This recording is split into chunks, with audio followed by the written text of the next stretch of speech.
Hello दोस्तों, मेरा नाम हिमांशु गौतम है और एक बार फिर से आपका स्वागत है आपके अपने इस यूट्यूब चैनल पर। दोस्तों, बात करने वाला हूं सीजीएल 2024 के ऊपर, ठीक है। और सीरियस मैटर, मतलब मैं बिल्कुल सीरियसली आपको बता रहा हूं कि ये जो टाइम चल रहा है ना, ये परफेक्ट टाइम है सीजीएल 2024 की तैयारी करने का, ठीक है। क्योंकि नोटिफिकेशन आने के बाद अगर आप तैयारी स्टार्ट करना शुरू करोगे ना, तो भाई साहब आप बहुत लेट हो चुके हो।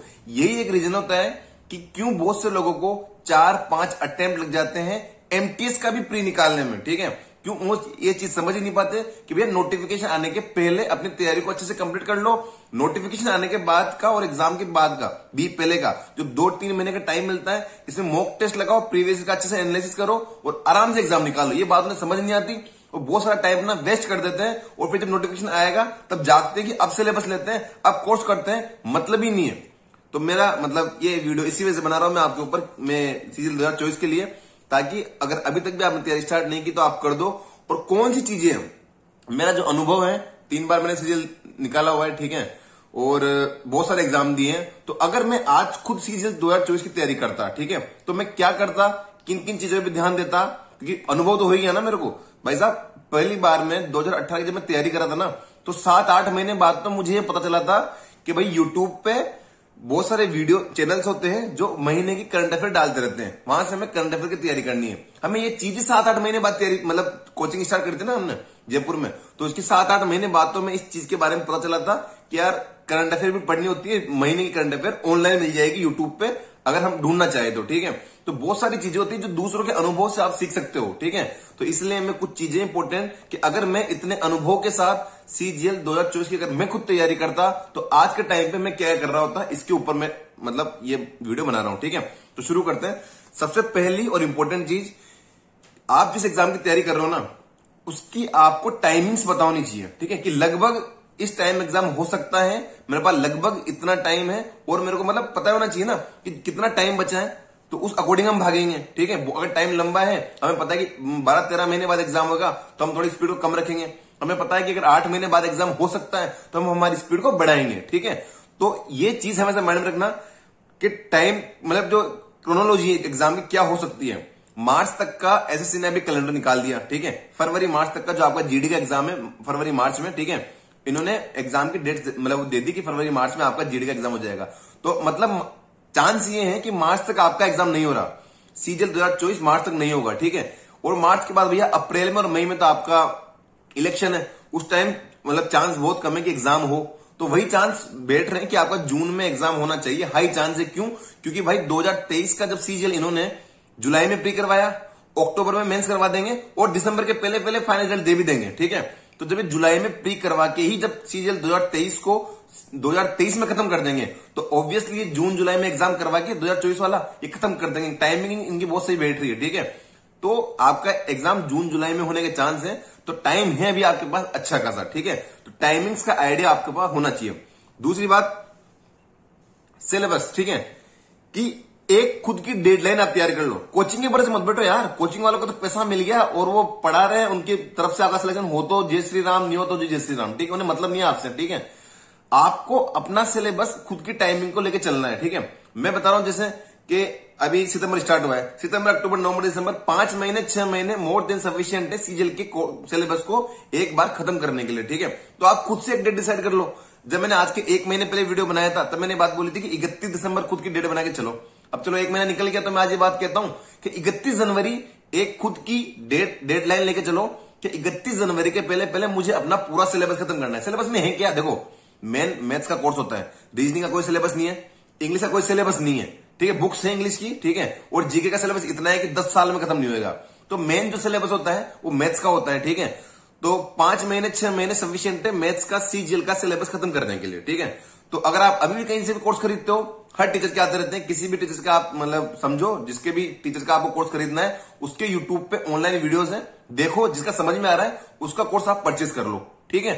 तो टाइम है, तो 31 जनवरी के पहले पहले किसी भी हाल में अपना कोर्स कंप्लीट करो, कैसे भी करो, क्योंकि जब 31 जनवरी तक आपका कोर्स कंप्लीट हो जाएगा, शायद मार्च अप्रैल में कभी नोटिफिकेशन आ जाएगा आपके सीजीएल का एग्जाम का, ठीक है।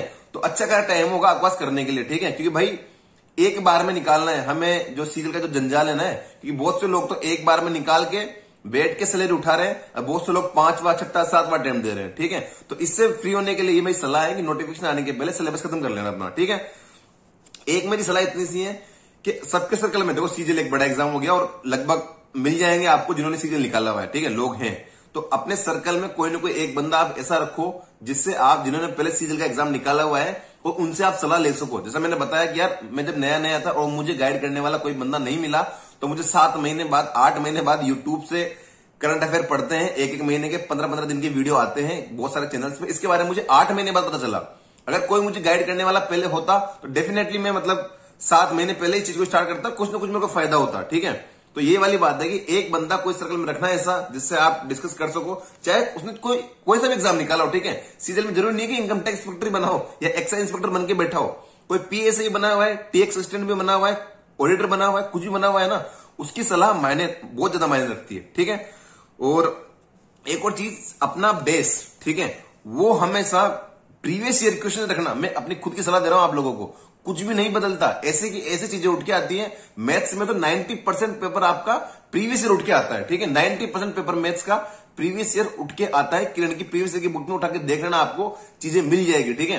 तो अपना बेस शुरू से ही प्रीवियस ईयर रखो, ठीक है। क्योंकि जैसे मान लो आपका कोई टॉपिक चल रहा है, आपकी ज्योमेट्री चल रही है किसी भी सर के कोर्स में, ज्योमेट्री पढ़ा रहा है अभी वो, ठीक है, तो आपकी जिम्मेदारी है कि जैसे ही 15 दिन में, 20 दिन में, 30 दिन में वहां ज्योमेट्री खत्म होगी, तो उसके 5-10 दिन के भीतर मैं ज्योमेट्री के पिछले 5 सालों के सीजीएल सीएचएसएल में आए हुए सारे क्वेश्चन सोल्व कर लूंगा, ठीक है। तो प्रीवियस ईयर क्वेश्चंस को साथ में लेते हुए चलो। अगर आप ये माइंडसेट रखोगे ना कि यार हमारा एक बार सिलेबस कंप्लीट हो जाए, पूरा सिलेबस कंप्लीट हो जाएगा, उसके बाद एक साथ शुरू करेंगे, फिर आप आराम करो, बैठ जाओ घर में, ठीक है, मतलब नहीं है। लगातार साथ में प्रीवियस ईयर करते हुए चलोगे ना, तब आपको आइडिया जाए। देखो एक टॉपिक से अलग अलग टाइप क्वेश्चन बनते हैं। टाइम एंड वर्क के आप केट के क्वेश्चन उठाओगे तो बहुत खतरनाक आते हैं, ठीक है। सीजीएल के उठाओगे तो अलग आते हैं, सीडीएस वगैरह के उठाओगे तो अलग आते हैं। एक ही टॉपिक के बैंकिंग में देखोगे आप टाइम एंड वर्क के तो अलग क्वेश्चन आते हैं, ठीक है। एक ही टॉपिक के अलग अलग टाइप के क्वेश्चन बन जाते हैं, ठीक है। आपके एग्जाम में कौन सा वाला टाइप आता है, ये चीज आप कब जानोगे, जब आप टॉपिक को पढ़ने के साथ ही प्रीवियस ईयर क्वेश्चन करते रहोगे ना। तो ये चीज रखना माइंड में कि जैसे आप टॉपिक चल रहा है उसके प्रीवियस ईयर क्वेश्चन साथ साथ चल रहे हैं। और जैसे कोचिंग में टॉपिक अगर आज कंप्लीट हुआ तो आज के 10 दिन के भीतर मुझे मेरे प्रीवियस ईयर 5 सालों के किसी भी हालत में कंप्लीट करने, ये मेरा खुद का टास्क है। तो ये चीज बहुत इंपॉर्टेंट है। और एक और बात जो अच्छी है और समझ में, मतलब इससे फायदा मिलता है कि आप सीजीएल का टारगेट किया आपने, ठीक है, कि मुझे सीजीएल 2024 फोड़ना है और इससे मुझे XYZ कोच की पोस्ट लेनी है, ठीक है। पर इस एग्जाम के पहले बहुत सारे एग्जाम होंगे, उनके आपको फॉर्म फिल करने हैं। जैसे मैंने बताया आपको कि जीडी का पेपर होने वाला है फरवरी मार्च में, ठीक है, तो उसका आपको फॉर्म फिल करना है। या कोई एमटीएस का पेपर होने वाला है, सीएचएसएल का होने वाला है, सीपीओ का होने वाला है। एग्जाम के फॉर्म फिल किया करो, बहुत तगड़ा कॉन्फिडेंस आएगा जब आप सीजीएल की तैयारी कर रहे हो। और जो दूसरा वाला एग्जाम है जो वही टीसीएस करवा रहा है, ठीक है, तो उनमें आप अच्छा स्कोर करोगे तो आपका बहुत कॉन्फिडेंस आएगा, एक्सपीरियंस मिलेगा आपको। और इन एग्जाम को देखकर जो आपका एक्सपीरियंस मिलेगा और वो एक्सपीरियंस आपका सीजीएल में काम में आएगा, ठीक है। तो ये मत सोचा करो कि 500 का फॉर्म मारा, 1000 का फॉर्म मारा। भाई मैंने मतलब हाई जो फॉर्म भरा है, और भी ज्यादा फॉर्म आते हैं, पर एक एग्जाम हुआ था उसका 1600 रुपए का फॉर्म था, ठीक है। उसका फॉर्म मैंने उस टाइम पे कैसे भरा था मुझे पता है, मतलब मैंने शायद प्री भी निकला उस एग्जाम का, ठीक है, पर मैंने रिस्क लेके फॉर्म भरा कि यार एग्जाम देना है, ठीक है, एक्सपीरियंस मिलेगा।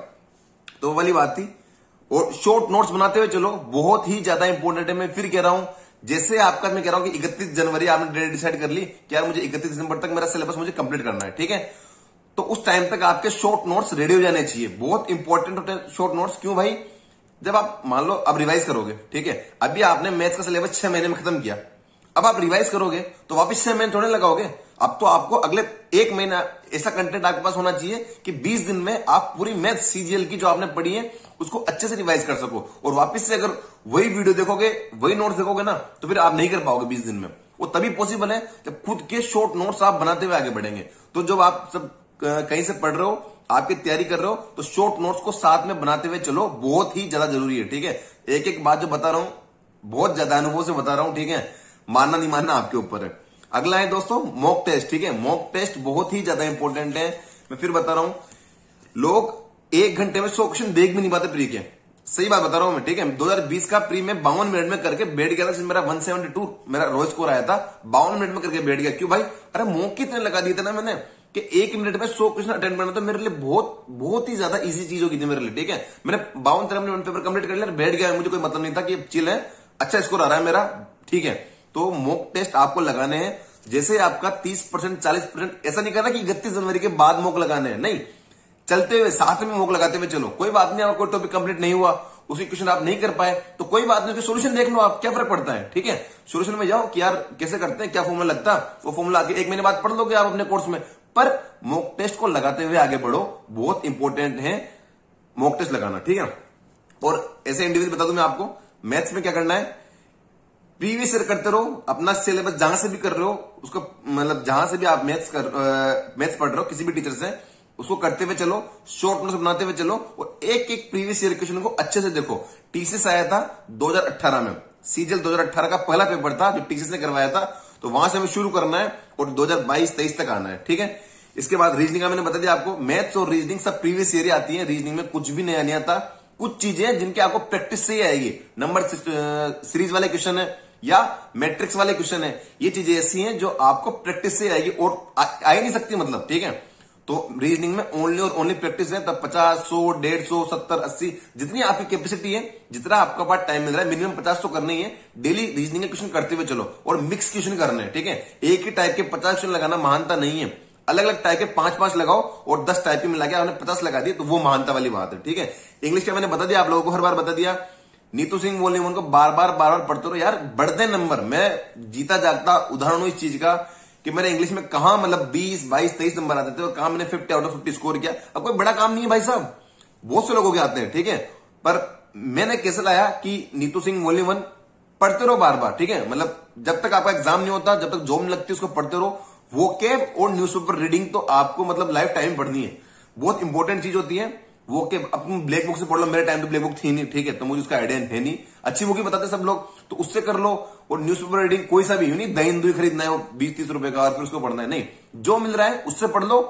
पर कुछ भी रीड करो, डेली आधा 1 घंटा की रीडिंग की आदत डालो अपनी। वोकेब मिल रही है तो वो पढ़ने की आदत डालो, क्योंकि ये एंड में एकदम से कवर नहीं कर सकते। शायद ग्रामर के रूल आप एग्जाम के 1 महीने पहले पढ़ लोगे, पर अगर 1 महीने पहले आप रीडिंग करने बैठोगे न्यूज़पेपर की या वोकेब पढ़ने बैठोगे तो आप फिर उसको कवर नहीं कर पाओगे, ठीक है। तो ये न्यूज़पेपर रीडिंग और वोकेब तो डेली का मतलब टाइम निकाल लो, और डेली का मतलब डेली ही करना है, ठीक है। और जीके का मैंने बता दिया कि जीके इतनी है ना कि 10 साल लग जाए पूरी होने में, तो जीके हमको पूरी करनी भी नहीं होती। जीके का कॉन्सेप्ट बहुत तगड़ा है। कॉन्सेप्ट ये है कि जैसे मैंने आपको डेट बताई 31 जनवरी, तब तक जहां से पढ़नी है, डेस्क में पढ़नी है, किसी टीचर से कोर्स लेना है, जो भी करना है वो करते रहो, ठीक है। एक बार बेसिक 5-6 महीने में आराम से हो जाता है, बहुत ज्यादा आराम से। सीजीएल की जो बेसिक जीके आती है वो आप कर लोगे, पॉलिटी है या हिस्ट्री है, ज्योग्राफी है, सब कुछ हो जाएगा, साइंस हो जाएगा, ठीक है। 5-6 महीने काफी है। पर जैसे 31 जनवरी हो जाएगी और आपका सिलेबस आपने कंप्लीट डिक्लेयर कर दिया, इसके बाद टॉपिक वाइज स्टार्ट कर दो, ठीक है। ये जो प्रीवियस ईयर में क्वेश्चन आ रहे हैं उन्हीं के पढ़ते रहो। लास्ट टाइम भैया नोबेल पूछा था तो इस बार नोबेल याद कर लो। लास्ट टाइम ये खिलाड़ी कौन सा खेल खेलता है ये पूछा था, तो इस साल भी जो फेमस खिलाड़ी हो रखे हैं उन सबके नाम याद कर लो और कौन सा गेम खेलता है। लास्ट टाइम पूछा था कि टेनिस कोर्ट की लंबाई कितनी होती है, तो इस बार अपने नोट्स बना लो कि लगभग जितने भी टेनिस का कोर्ट है या हॉकी का होता है मैदान होता है, फुटबॉल का मैदान होता है, वॉलीबॉल का होता है, सबकी जो बेसिक लंबाई चौड़ाई होती है ना हल्की हल्की, वो हमें उसके बारे में आइडिया हो। प्रीवियस ईयर पर जो चीजें आ रही है उसके हिसाब से अभी की तैयारी कर लो। जीके में इतना सा मेरा मानना है, ठीक है। करंट अफेयर की वीडियो अभी से देखते रहो। इस बार सब बहुत सारे लोगों की शिकायत थी कि 23 के प्री में 1.5 साल पुरानी पूछी, ठीक है। तो आप क्यों ना अभी से ही करंट अफेयर पढ़ना स्टार्ट कर दो, ताकि जब आज के 8 महीने 9 महीने 10 महीने बाद आपका जब जून में या जुलाई में प्री का पेपर हो तो आप ये 1 साल की तो अभी से कर लो और पिछले 1 साल की भी कर लो, तो आप 2 साल की करंट अफेयर तैयार रखो। भाई देखो 70,000 सैलरी आती है, बहुत आराम मिलता है, सम्मान मिलता है, तो उसके लिए इतनी मेहनत तो बनती है कि हम 2 साल की करंट अफेयर कर सके। और अभी से करोगे तो बहुत टाइम है, ठीक है। अभी की 7 वाली 7 में करते हुए चलो और 1-1 महीने की पुरानी करते हुए चलो, 2 साल की तुम आराम से कर लोगे, ठीक है। तो ये सब ओवरऑल चीजें हैं जिनमें फोकस करते रहो। एक चीज मैंने बहुत अच्छे से बताई आप लोगों को, इनमें फोकस करते रहो, ठीक है। डेफिनेटली आपको मिल जाएगा जो भी आपकी ड्रीम पोस्ट, जो भी चाहिए ना आपको डेफिनेटली मिल जाएगा, जब लगातार अगर आप एफर्ट मारते रहोगे, ठीक है। हमारे टेलीग्राम चैनल के बारे में बता रखा है, वहां मैं चीजें शेयर करता रहता हूं, तो वो भी आप ज्वाइन कर सकते हो, ठीक है। गुड लक आप सभी को, बाकी लग जाओ पूरी ताकत से। एंड में अगर आप ट्राई करोगे तो फिर मतलब वाली बात नहीं है, ठीक है। जो भी करना है अभी से करो, आज से करो। Thank you so much.